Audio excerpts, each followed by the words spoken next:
Vamos a mais um clube de leitura da Bíblia, então. A gente vai ler Miqueias capítulo 2. Miqueias capítulo 2. Miqueias capítulo 2. A partir do versículo 1. Diz assim: Ai daqueles que, ainda no seu leito, imaginam a iniquidade e planejam o mal.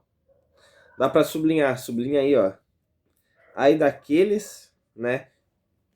Ai daqueles, e aí sublinha planejam o mal, planejam o mal. Planejam o mal. Ao amanhecer, eles o praticam, porque têm poder para tanto. Cobiçam campos e se apossam deles. Cobiçam casas e as tomam. Pode sublinhar isso, cobiçam casas e as tomam. Assim fazem violência a um homem e a sua casa, e a uma pessoa e a sua herança. Vamos anotar do ladinho aí, do versículo 1 ao 2, a gente pode anotar ou na Bíblia ou num papel aí, do versículo 1 ao 2 a gente anota: Ai dos que cobiçam os bens do próximo. Ai dos que cobiçam os bens do próximo.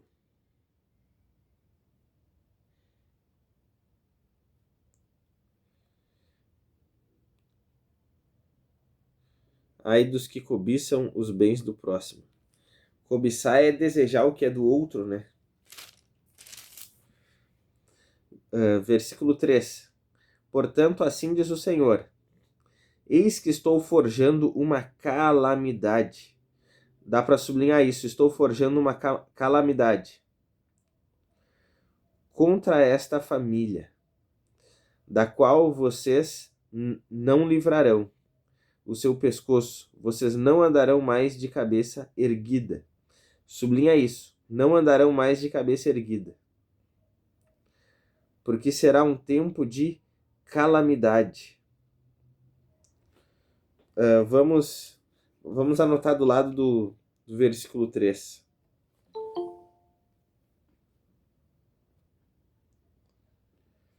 Então, no versículo 4, né, a gente circula naquele dia, né, se criará um provérbio a respeito de vocês e se entoará a seguinte lamentação. Aí a gente sublinha a lamentação e a gente sublinha agora: estamos completamente arruinados. A porção do meu povo Deus a trocou. Sublinha isso. Como ele tirou o que era nosso, entregou os nossos campos aos rebeldes. Portanto, na congregação do Senhor, quando a terra for dividida por sorteio, vocês não receberão nenhuma parte dela. Pode sublinhar isso, ó. Quando a terra for dividida, vocês não receberão nenhuma parte dela. Sublinha isso. Agora, do versículo 4 ao 5, a gente anota do lado ou no papel, a gente anota aí, ó. Perderão sua herança na terra. Perderão sua herança na terra. Perderão sua herança na terra.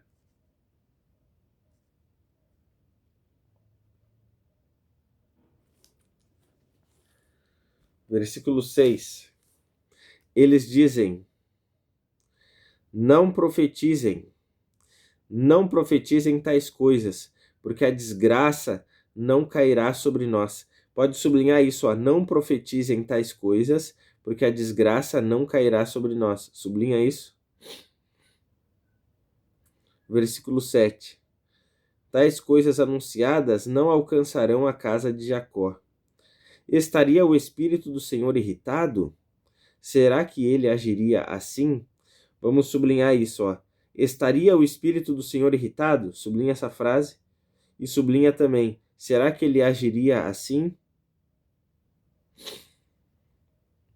De fato, as minhas palavras fazem o bem ao que anda retamente. Sublinha isso. De fato, as minhas palavras fazem o bem ao que anda retamente. Sublinha. Versículo 8. Mas há pouco o meu povo se levantou como um inimigo. Sublinha isso. Mas há pouco o meu povo se levantou como um inimigo. Sublinha isso. Além da roupa, vocês arrancam a capa daqueles que passam seguros sem pensar em guerra. Do versículo 6 até o 7,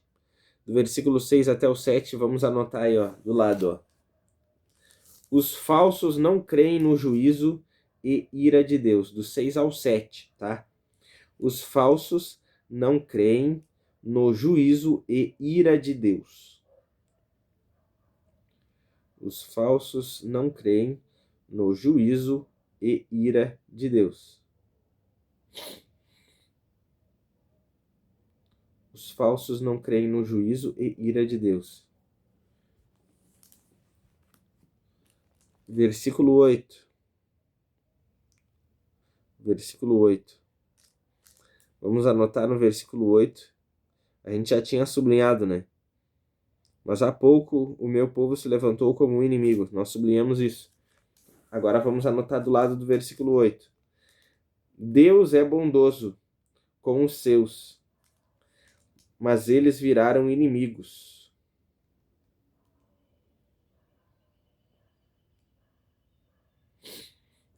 Deus é bondoso com os seus, mas eles viraram inimigos. Deus é bondoso com os seus, mas eles viraram inimigos.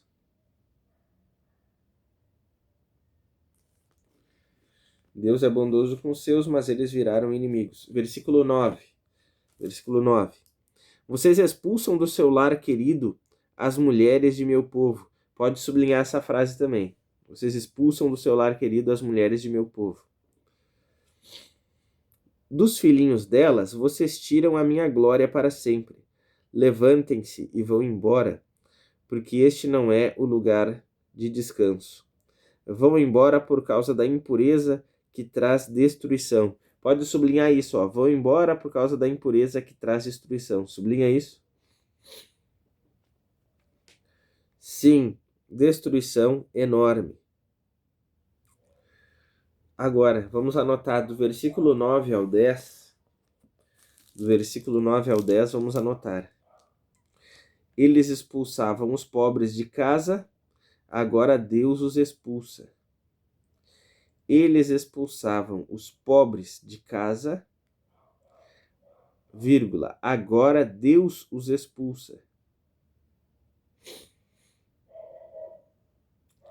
Eles expulsavam os pobres de casa, agora Deus os expulsa.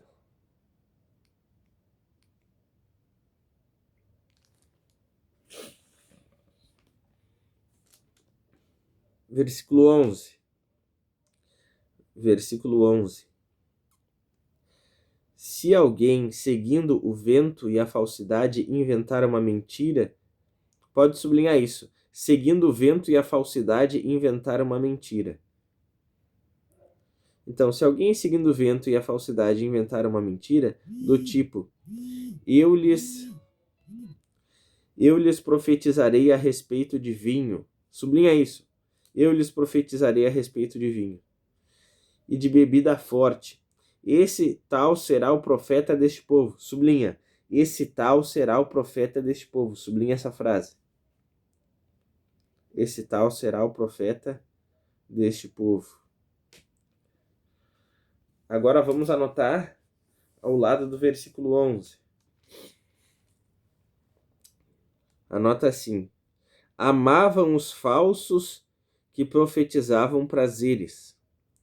Amavam os falsos que profetizavam prazeres. Amavam os falsos que profetizavam prazeres.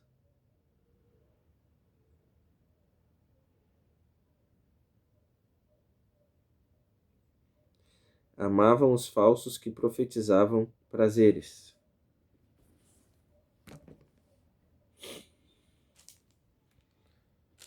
Versículo 12. Versículo 12. Certamente eu ajuntarei todos vocês, casa de Jacó. Certamente congregarei o remanescente de Israel. Sublinha essa frase. Certamente congregarei o remanescente de Israel. Sublinha isso. Eu os porei todos juntos como ovelhas no aprisco. Sublinha isso também. Eu os porei todos juntos como ovelhas no aprisco. Sublinha. Como rebanho no meio de sua pastagem. Farão muito barulho por causa da multidão de pessoas. Pode sublinhar isso também. Farão muito barulho por causa da multidão de pessoas.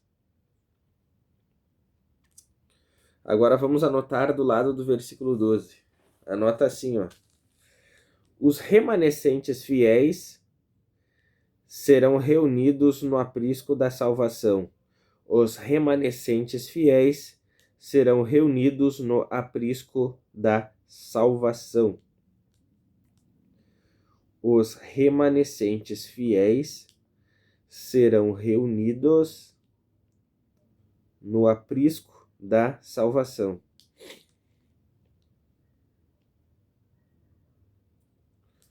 Os remanescentes fiéis serão reunidos no aprisco da salvação. Versículo 13. Versículo 13 diz assim: diante deles virá o que abre caminho. Eles abrirão caminho, entrarão pelo portão e sairão por ele. E o seu rei irá adiante deles. Sim, o Senhor irá à frente deles. Pode sublinhar a partir dali, ó. Entrarão pelo portão e sairão por ele.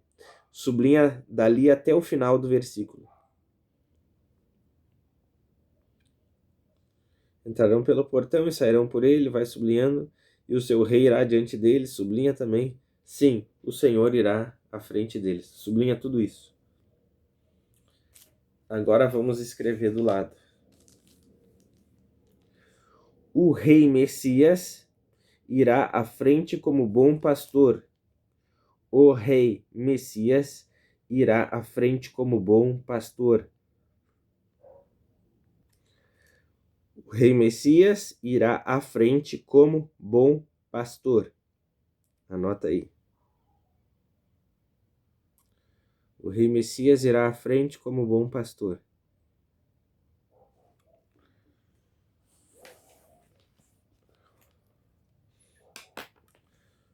Ok. Vamos ver o que nós anotamos hoje no capítulo 2. Do versículo 1 até o 2, do versículo 1 ao 2, nós anotamos assim, ó. Ai dos que cobiçam os bens do próximo. Ai dos que cobiçam os bens do próximo. Porque nós vimos ali como a Bíblia diz que eles ainda estavam deitados, né?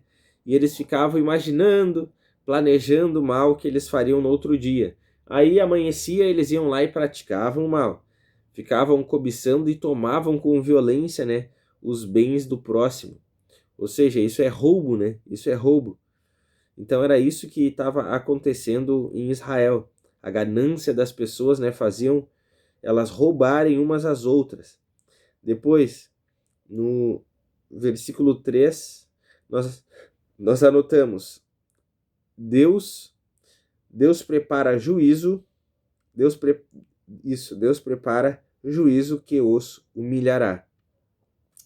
E aí nós tínhamos sublinhado ali, né? Estou forjando uma calamidade. Vocês não livrarão, e depois não andarão mais de cabeça erguida. Imagina que eles faziam esse mal, né? Ficavam cobiçando, imaginando mal, planejando mal. Eles faziam mal, roubavam, e eles ainda eram orgulhosos. Achavam que estavam bem, achavam que aquilo que eles estavam fazendo não era errado. Então, muito ruim isso aqui, né?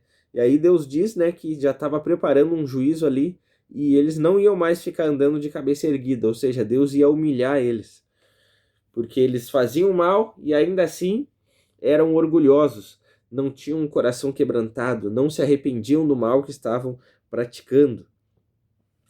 Depois, no versículo 4 ao 5, nós anotamos: perderão sua herança na terra.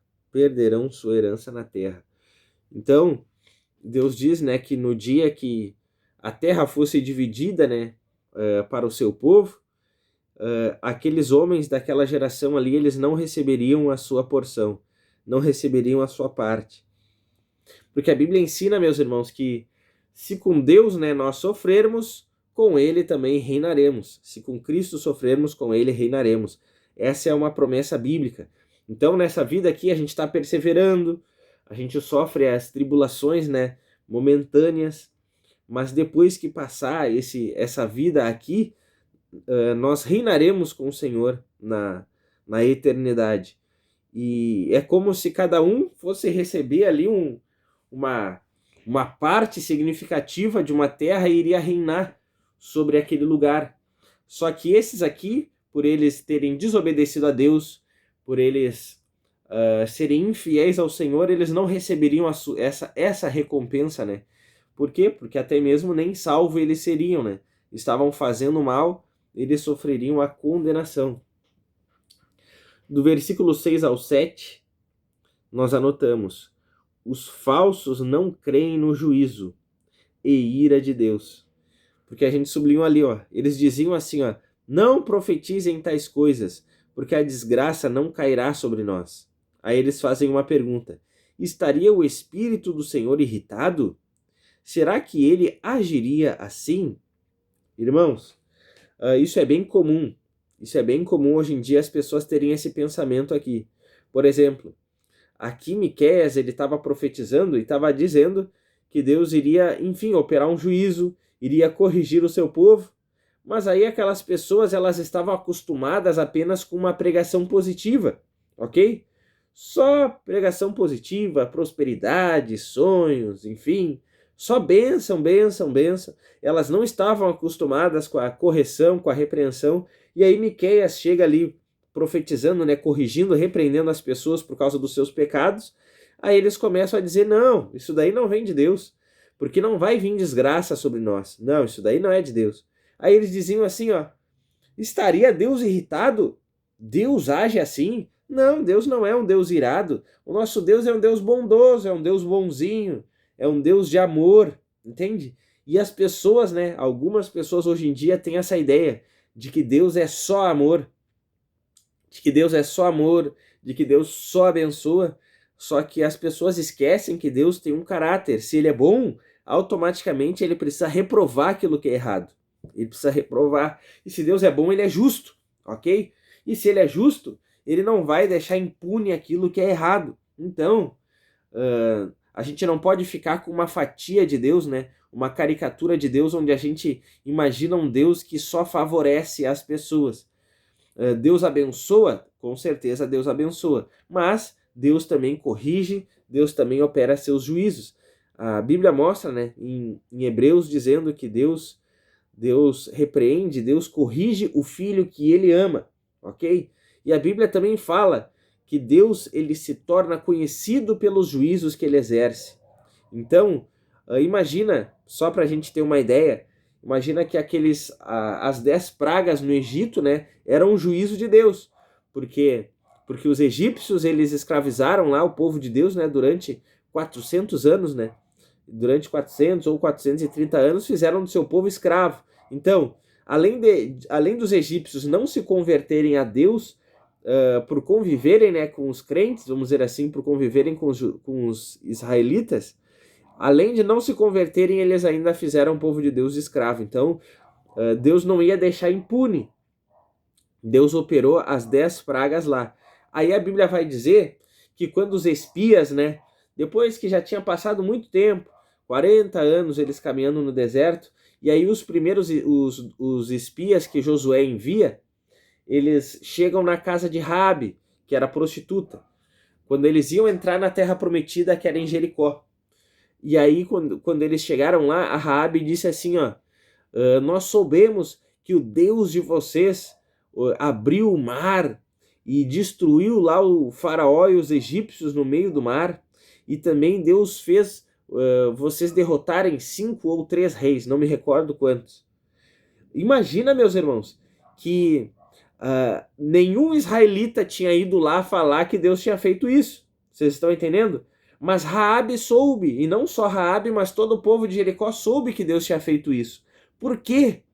Porque Deus se torna conhecido pelos juízos que exerce. Enquanto Deus operou as 10 pragas lá no Egito, abriu o mar e depois fechou o mar sobre o Egito, imagina que os povos daquela época eles foram contando um para o outro. O Deus dos hebreus, o Deus de Israel, ele operou esse juízo. Vocês estão entendendo isso?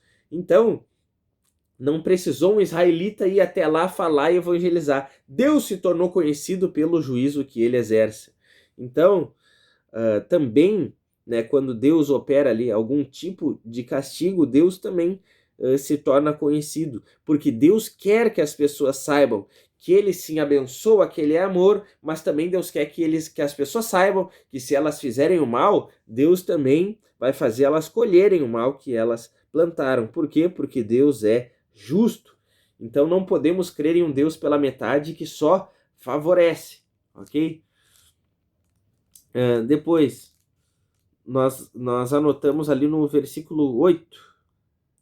No versículo 8 nós anotamos: Deus é bondoso com os seus, mas eles viraram inimigos. Porque a gente sublinhou ali, ó. Mas há pouco, a gente sublinhou antes ali. De fato, as minhas palavras fazem o bem ao que anda retamente, mas há pouco o meu povo se levantou como um inimigo. Então, Deus abençoou o seu povo? Com certeza. Mas agora o seu povo estava agindo como inimigo, porque eles estavam roubando os mais pobres, entende? Então, por eles estarem agindo como inimigos, Deus ali estava tratando eles, né, como inimigos mesmo. Deus iria operar o juízo. Então a gente não pode esperar o bem quando nós estamos fazendo o mal. Agora, nós anotamos ali também no versículo 9 ao 10.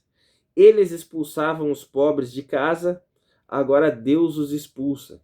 Então, eles chegavam lá, expulsavam a mãe, os filhos, né? E eles tomavam a casa dos outros, entendeu? Olha a maldade que eles estavam fazendo e ainda queria que Deus abençoasse eles. Mas por eles terem expulsado, né, os pobres de casa, a Bíblia mostra que Deus iria expulsar eles agora. Por quê? Porque ia acontecer o exílio, né? Eles seriam levados para outra nação. Versículo 11. Amavam os falsos que profetizavam prazeres. Porque nós sublinhamos ali, ó, seguindo o vento, né? Se alguém seguindo o vento e a falsidade inventar uma mentira, do tipo, eu lhes profetizarei a respeito do vinho e de bebida forte, esse tal será o profeta deste povo. Então as pessoas queriam apenas os profetas que profetizavam coisas boas. Queriam apenas ouvir os profetas que profetizavam coisas agradáveis. E também isso é comum hoje em dia, né? As pessoas às vezes não gostam muito de pregadores que corrigem, que falem de arrependimento, que falem de pecados. Às vezes as pessoas só querem receber uma mensagem positiva que vai encorajar elas para os seus projetos pessoais, para os seus sonhos, profetize bênção. Só que isso é engano, irmãos. Isso é engano. É engano. A Bíblia fala lá no livro de Jeremias, né, que alguns profetizavam paz, paz, quando não havia paz. Então isso é engano. A fé não é otimismo. A verdadeira fé é a fé na palavra de Deus, é fé naquilo que Deus diz, é fé naquilo que Deus está dizendo, é fé na verdade que nos salva. Não é um pensamento positivo, ok? Pensamento positivo não é fé. A verdadeira fé é crer na palavra de Deus. Se Deus está corrigindo e repreendendo, a nossa fé se manifesta quando a gente atende aquilo que Deus está falando e a gente se arrepende. Versículo 12. Os remanescentes fiéis serão reunidos no aprisco da salvação. Aqui o versículo 12 e o 13 são uma referência não apenas para uma promessa para aquela geração, mas isso também é algo que vai se cumprir futuramente, ok? Na segunda vinda de Cristo, onde o próprio Cristo, né, vai reunir o seu povo e ele vai reinar, né, sobre o seu povo. E olha que coisa maravilhosa. No final ali diz ali, ó, farão muito barulho, no final do versículo 12, farão muito barulho por causa da multidão de pessoas. Então, graças a Deus, muitos serão salvos, né? A Bíblia fala lá em Apocalipse que João, ele tá tendo uma visão do céu, né? E ele vê uma multidão que está adorando ao Senhor e ele pergunta: quem é essa multidão? Quem é essa multidão? Aí o anjo que estava do lado dele, né, disse assim: esses aí são aqueles que lavaram as suas vestes no sangue do Cordeiro. Olha que coisa maravilhosa. Aqueles que receberam a Cristo como seu Senhor e Salvador, aqueles que se lavaram no sangue de Jesus, ou seja, aqueles que se arrependeram dos seus pecados e deixaram Cristo redimi-los, deixaram Cristo perdoá-los, receberam Jesus como seu Senhor, como seu Salvador e foram perdoados pelo sacrifício de Jesus. Então, olha que coisa extraordinária. Então vai ter muito barulho, porque uma multidão, né, vai ser salva e estará no aprisco do Senhor. E aqui o aprisco é uma linguagem metafórica, né? Porque o aprisco é o lugar das ovelhas, onde o pastor está ali, e da mesma forma Cristo estará entre os salvos. Versículo 13, nós anotamos: o rei Messias irá à frente como bom pastor. E nós sublinhamos ali, ó, olha o que diz o texto ali no versículo 13, né? Diz assim, ó, entrarão pelo portão e sairão por ele. E isso aqui é muito parecido com João 10, em que Jesus diz: eu sou a porta, eu sou a porta. Aí ele diz: aquele que entrar por mim será salvo. Entrarão, sairão e encontrarão pastagens. É muito parecido com esse texto aqui dizendo, ó, entrarão pelo portão e sairão por ele. E depois, e o seu rei irá adiante deles. Sim, o Senhor irá à frente deles. Também em João 10, Jesus fala ali do bom pastor, né? Eu sou o bom pastor. E ele vai à frente das ovelhas. Então aqui a gente vê que o Messias, né, vai à frente do seu povo e vai reinar para sempre como bom pastor. Então nós temos uma promessa gloriosa. Então o que nos cabe hoje é recebermos a palavra do Senhor, não apenas escolhermos as mensagens positivas, né, mas atender a tudo que Deus está dizendo. Se Deus está nos corrigindo, nos repreendendo, a gente precisa receber essa palavra e mudar de atitude, porque se assim nós fizermos, né, há uma eternidade para vivermos com Cristo, há uma eternidade para vivermos com Ele. Nós seremos esses remanescentes que o Senhor vai reunir em volta de si, e o Senhor vai habitar conosco para sempre. Amém, meus irmãos?